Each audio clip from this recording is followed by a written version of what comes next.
এটা কিন্তু প্রথম দিনের বা প্রথম পর্যায়ের বা প্রথম রাতের স্লোগানের অংশ ছিল না, পরবর্তী সময়ে এটা এড করা হয়েছে।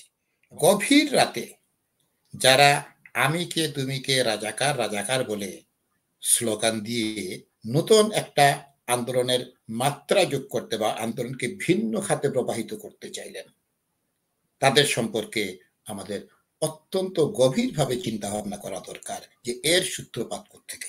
1 তারিখ থেকে 15 তারিখ পর্যন্ত প্রত্যেক দিন ছাত্র আন্দোলন আগের থেকে তাদের কর্মসূচি ঘোষণা করত, স্থান সময় ঘোষণা করত। যেদিন তারা তুমি কে আমি কে রাজাকার এই স্লোগানটা রাত্রিবেলা দেয়, তখনও ওবায়দুল কাদের কিছু বলেননি।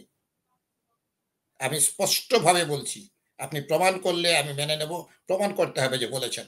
তখনও ওবায়দুল কাদের কিছু বলেননি।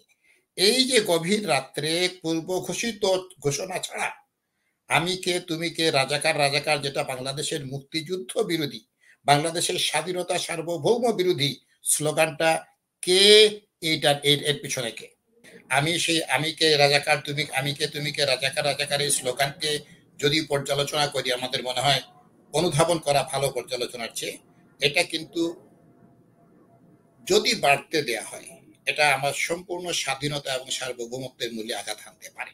এই যেদিন এই স্লোগানটা দেয়া হলো, যেটা উনি ওনার মতো ব্যাখ্যা করেছেন, সেই স্লোগান কোনো পূর্ব ঘোষিত অনুষ্ঠান ছিল না, 1। 2, এটা গভীর রাতে ছিল। এই দুইটা কেন, তার জবাবের উনি কাছে যান। প্রথম রাতের গভীর রাতের স্লোগানটা ছিল তুমি কে আমি কে রাজাকার রাজাকার। পরের দিন তাদের এই মাস্টার মাইন্ড যারাই হন না কেন, এই বুদ্ধির ঠেকি যারাই হন না কেন, তারা হয়তো বুঝেছেন যেটা একটু আপনার যে মনের যে প্রতিক্রিয়া সেটাতে বোঝা যাচ্ছে, তারা হয়তো অনুধাবন করেছেন যেটা একটু বেশি হয়ে যাচ্ছে। তখন তারা, যেটাকে আপনি তৃতীয় লাইন করেছেন, কে বলেছে